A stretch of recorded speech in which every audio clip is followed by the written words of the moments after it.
Deixa eu colocar mais um elemento aqui nessa nossa discussão, porque muitas vezes os assaltantes utilizam armas de brinquedo para executar crimes. E o potencial ofensivo foi igualado pelo Superior Tribunal de Justiça aos delitos cometidos com as armas de verdade. O Bruno Pinheiro vai explicar para a gente as consequências dessa decisão do STJ e aí, na sequência, o trio aqui vai comentar para a gente. A terceira sessão do STJ estabeleceu que o uso de arma de brinquedo durante um roubo leva à configuração de grave ameaça, o que impede nas condenações a substituição da pena de prisão por medidas cautelares alternativas. A decisão foi fixada quando o colegiado analisava o caso de um homem que entrou em uma agência terceirizada dos Correios com a imitação da arma, imobilizou as pessoas e retirou R$250 do caixa, mas foi detido em flagrante logo depois. Ele foi condenado à prisão, mas o Tribunal de Justiça do Rio acabou substituindo a pena por 2 restritivas de direito. O entendimento da corte é de que o uso da arma de brinquedo não representaria uma grave ameaça. O Ministério Público do Rio então recorreu ao STJ e o caso foi distribuído ao gabinete do ministro Sebastião Reis Júnior. Em sua avaliação, o acórdão da Corte Fluminense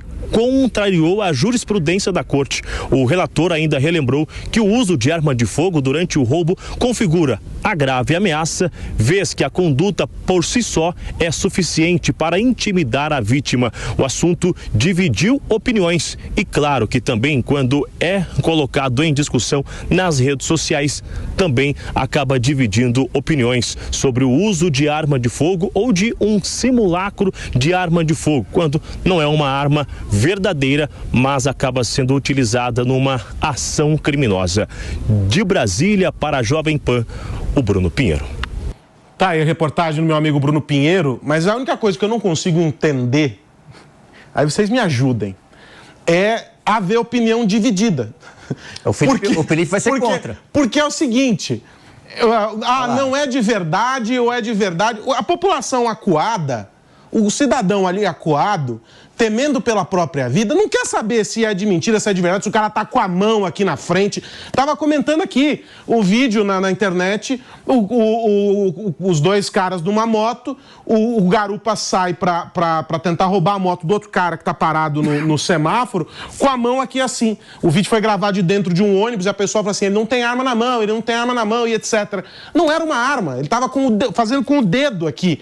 Isso torna menos grave para quem está ali vítima, tendo um patrimônio que sabe se a moto estava paga, se não estava paga, se o cara deu toda a economia da vida dele para ter aquilo, ou não importa, se ele tem 10 daquela. Eu não consigo entender ter opinião dividida sobre isso. Vamos ver se o grande defensor de bandido... Vamos lá, Pepe, dá para ter opinião dividida sobre isso? Não, você é defensor de bandido, você é defensor de bandido. Então defende aí, vai. Não, assim, a intenção de usar uma arma de brinquedo é a mesma que uma arma real. Né? Milagre. Não, essa agora nós vamos ter que... Palmas, Júlia, palmas pro PP. Eu vou te cumprimentar depois dessa. Não, agora eu fiquei até emocionado. Eu fiquei até emocionado. Eu queria o cumprimento da Júlia, mas pena que ela tá em Brasília. Que é isso? É o nosso galã.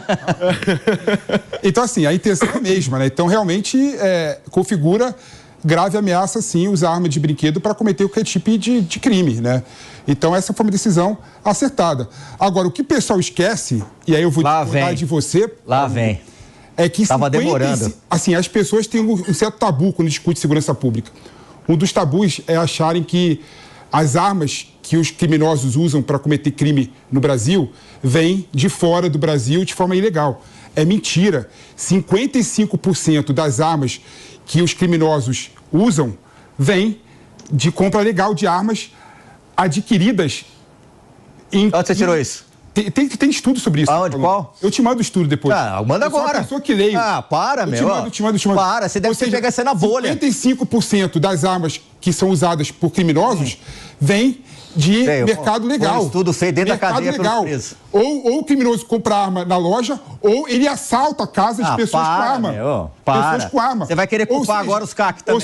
Ou seja, para discutir a questão da segurança pública, temos que discutir sim a restrição da comercialização de armas. Eu quero esse estudo. Deixa só eu dizer olá para quem está nos acompanhando pela rede de rádio, são 10h54, a gente está falando sobre a decisão do STJ de equiparar não é? A gravidade de um crime cometido com uma arma de fato ou um crime cometido com um simulacro, com uma arma de brinquedo, por exemplo. E aí encontramos a concordância aqui. PP falou que é isso aí. Mas ele tem que vir com mais. Aí ele colocou um mais e nós estávamos ouvindo esse mais do PP. Não, PP. Foi uma excelente decisão do STJ. Sim, mas não muda Parabéns. nada do crime. Não muda nada. As pessoas que cometem crime com uma arma de plástico de brinquedo não são a maioria dos criminosos, com certeza, né?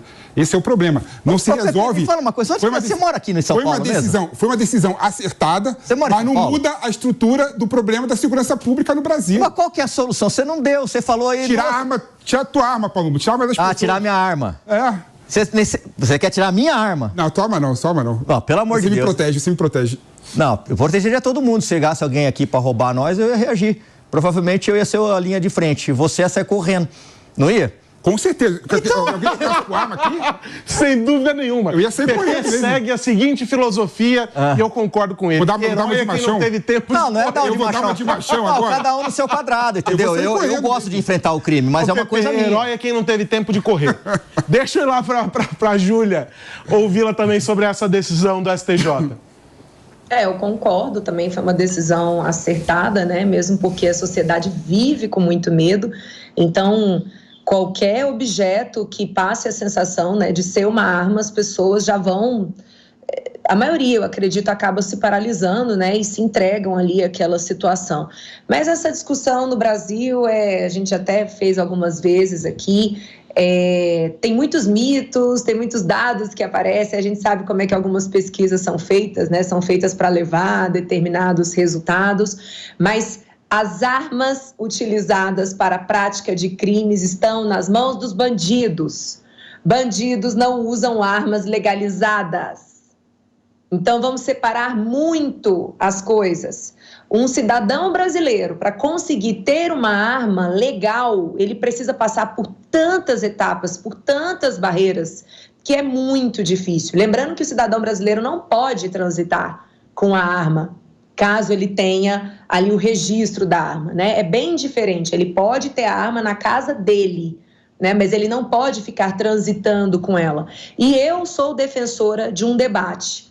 Eu acho que a gente precisa romper com essa ideia, né, de que necessariamente portar uma arma é ruim. Eu acho que ruim é morrer assassinado por um bandido. Isso é ruim. Então, principalmente para nós mulheres, né, que existe uma desigualdade de forças gigantesca, fisicamente falando, muitas vezes a única forma que a gente tem de se defender e de preservar a própria vida teria sim, apenas ter acesso a uma arma. Eu tive a oportunidade de participar aqui em Brasília da CPI do feminicídio, e eu posso afirmar para vocês, em 100% dos casos que as mulheres foram infelizmente mortas, elas já estavam sendo acompanhadas pela polícia, boa parte delas já tinha proteção da Maria da Penha, algumas delas estavam usando aplicativo, mas eu posso dizer para vocês, escutamos os depoimentos das famílias, conversamos com quem participou ali, de uma certa forma, daquele crime, não praticando, mas que que vivenciou aquela situação, né, de feminicídio. Em 100% dos casos, se as mulheres tivessem acesso a uma arma, tivessem, obviamente, treinamento para usar arma, elas poderiam ter preservado as suas vidas. É verdade. Os números mostram completamente... Para fechar o bloco de segurança pública aqui, vai, Pepe. Não, quais números? Os números dos estudos mostram completamente o contrário, que mais arma traz mais crime e mais prejuízo à sociedade. Tem um estudo do IPEA, inclusive, Júlia, que mostra que 1% de aumento da comercialização de armas aumenta em 2% o número de homicídios. Ou seja, mais armas na mão das pessoas comuns geram mais violência e mais problema para a segurança pública. Se você, por exemplo, armar a população e a população reagir a determinado assalto, a lógica mostra que essa pessoa que reagir vai ficar numa situação pior. Pode morrer muito mais fácil do que sobreviver no eventual ataque. Mas é uma opção dela. Ou seja, tudo aponta no sentido contrário que vocês estão colocando aqui. Mas vocês querem discutir e defender a mesma política pública falida. Se você comparar, por exemplo, os estados nos Estados Unidos que legalizaram a arma ou têm a facilitação de acesso e de compra são muito mais violentos que os outros estados, né? Ou seja, mais arma traz mais violência e mais prejuízo para a população, e não o contrário, Defender o contrário é ir contra a ciência e os estudos. É ser um negacionista científico. Você está sendo negacionista, Palumbo. Não, eu não estou sendo negacionista, não. Eu acho que as pessoas têm direito de opinar. Tem direito o quê? Tem direito. Tem direito nada. Por quê? Então... Quem tem monopólio da força. Você está sendo autoritário. Não. Você está sendo autoritário. As pessoas têm direito. Tem que ter a liberdade de optar, se defender ou não. Você prefere um mundo que ninguém tem arma ou um mundo que todo mundo tá armado? Eu prefiro um mundo pacífico. Essa é a pergunta. E se a arma puder ajudar a ter paz, eu sou a favor. Em Londres, por exemplo, que é proibido você quer... a comercialização das armas. Pera um pouquinho. Lá vem... Briga de boteco gera um corte no supercílio. Não, pera aí. Um olho roxo. Você não vem comparar o Brasil. Aqui no Brasil. Não, você quer comparar o Brasil. Aqui no Brasil gera Londres. morte. Você quer comparar o Brasil com Londres? Eu quero o mundo. Para. Volta pro Brasil. Volta, sai de Nárnia, volta pro Brasil, volta. Volta. Tá bom. Volta pro Brasil. Voltou pro Brasil? Vamos comparar 2 países desenvolvidos, Estados Unidos e Londres. Lá o cara fica preso, né? Nos Estados Unidos, por exemplo, briga de bar gera morte. Em Londres, gera olho roxo. O que você prefere? E aqui você matar. Qual política você prefere? Você claro que matar alguém não vira nada. Que as pessoas sobrevivam. Felipe, você tá louco, Felipe. Não gera mais violência. Os Estados Unidos, o cara, se ele sacar uma arma, fizer menção, ele vai pra cadeia. Aqui a gente vê um latrocínio, a gente vê um transexual que ele comete um crime de pedofilia, ele estupra, ele mata uma criança de 9 anos. Calma! E aí ele é solto na saidinha. Aí vai um médico lá e abraça ele chora, né? Oh, pelo amor de Deus, você acha que se fosse nos Estados Unidos, Estados Unidos ele estava preso? É um exemplo populista e retórico, barato. Por que barato? Uma criança morreu. Uma criança morreu. Dá outro exemplo. Uma criança morreu. Vou te dar outro exemplo, então. Vamos te dar outro exemplo. Suzana von Richthofen mata os pais a pauladas e sai na saidinha. Se fosse nos Estados Unidos, ela estaria presa ou solta? Responde? Preso. Então não compara. Claro que pode. 2 pais de família saíram de casa para trabalhar. Um é advogado, outro é delegado de polícia. Brigaram no trânsito, os 2 saíram, os 2 estavam armados. Os 2 tiraram, mataram um ao outro. Ou seja, essa é a política pública que você defende? Poderia matar na faca. Eu defendo. Poderia matar na faca. Mas a faca não foi feita para matar. Poderia matar na faca. A faca não foi feita para matar. Poderia matar na faca. A arma foi feita para se defender. A arma foi feita... A arma não atira sozinha. Vem, Júlia, entra na discussão, deixa eu te ouvir. Pode falar que teu microfone está aberto. Não, primeiro que a faca foi feita sim para matar. Tome. Como é que você come, Júlia? Você acha que as pessoas... Como é que você come? Você come com a arma assim, ó? Cortando com a arma?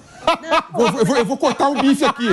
Eu vou cortar meu bife aqui. Pelo amor de Deus. A faca foi feita para você comer. Para outras coisas. Não para matar. Primeiro que a arma mais utilizada no Brasil são as chamadas armas brancas. Pois é, tome de novo. Então, a gente Mas a função... Deixa eu ouvir a Júlia o raciocínio completo, porque o sinal dela pela internet... Ele não deixa ninguém falar. Ele é autoritário. O áudio dela pela internet fica menor do que o de vocês aqui no estúdio. Vamos ter calma. Vamos ser Bebam água. Civilização aqui, pelo amor de Deus. Civilidade. Desculpa pelo meu machismo, vou deixar você falar. Júlia, por favor. Eu vou ter que estar presente aí. Não, por favor, porque os caras aqui é complicado, esses 2 aqui. Mas a gente não pode atribuir uma vontade ao objeto. Eu estou aqui com uma caneca. Essa caneca não tem vontade própria, certo? A arma, ela não mata. Quem mata é a pessoa que atirou o gatilho. Eu posso também usar qualquer objeto como uma arma. Pode. Posso quebrar essa caneca, ela é de porcelana, eu tenho um objeto pontiagudo, eu cravo na garganta de alguém e matei. Então, a gente não pode mais terceirizar responsabilidades. Este é o grande problema do Brasil. Somos as eternas vítimas, as pessoas que não conseguem calcular o que fazem da própria vida. A gente justifica a pessoa que bebe muito, que pega um carro, que mata. Nesse caso, o carro foi uma arma. Então, está na hora de a gente entender esse conceito de autorresponsabilidade. Eu preciso, como adulta, ter o autocontrole. Eu uso os objetos dentro da finalidade que eu, ser humano, decidi que aquele objeto tem que ser utilizado. Então, está errado quando é dito que mais armas, mais violência. Pelo contrário, Aqui em Brasília, eu vou trazer para vocês um fenômeno que aconteceu. Nós tivemos a abertura de novos clubes de tiro aqui, inclusive o tiro é o esporte olímpico onde o Brasil mais tem medalhas, tá certo? Então, a gente tem, inclusive, psicólogos que recomendam a prática de tiro para algumas pessoas como um tratamento. Para quem ainda não atirou, e faça esse experimento, vá atirar. Você vai entender a relação do ser humano ali com a arma. É muito mais complexo, é uma relação que efetivamente é uma relação adulta. E aqui em Brasília nós tivemos a abertura de novos clubes de tiro. Curiosamente, nas regiões ali lindeiras, né, ao arredor desses clubes de tiro, diminuiu a criminalidade.